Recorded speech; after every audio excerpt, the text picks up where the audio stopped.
The first key to success is having motives. Do you agree with me that without having motives, you won't be able to have the passion to do anything? Do you know anyone who used to have a good job and had a high salary, yet he left his job because he didn't have strong motives? When you have personal motives, you will have more enthusiasm and have high energy. The opposite is true as well. If you don't have any clear motives, your energy will be low and your performance will be poor. Let me ask you, what are the motives? What are their sources? How do you increase your motives? This is what I'm going to examine right now. The word motivation has its sources in the Latin word mattere, which means to move.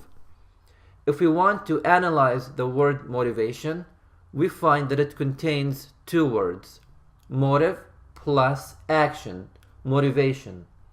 The question is, how do you get to be motivated? Once upon a time, a young man wanted to know how to have a burning desire to achieve his goals in life.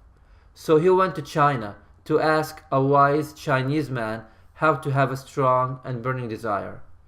The wise Chinese man got a large bowl full of water. Then he put the young man's head in the bowl for a few minutes.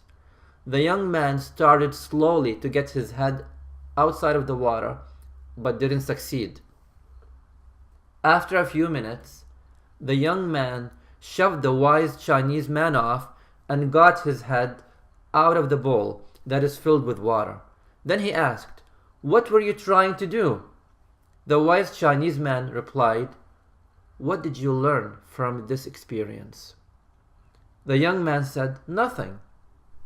Then the wise Chinese man replied, "Yes, you learned something.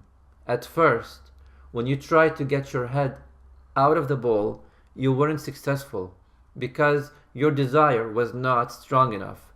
But afterwards, when your desire was strong, you were able to get your head out. And this is exactly the type of desire needed to achieve one's goal." We can infer from this story that having strong passion and being motivated is the first trait that effective and successful people have. Passion is the secret to success. Now, to reiterate what I just talked about and explain this in more detail, I'm gonna mention the three kinds of motivation that you need to be aware of.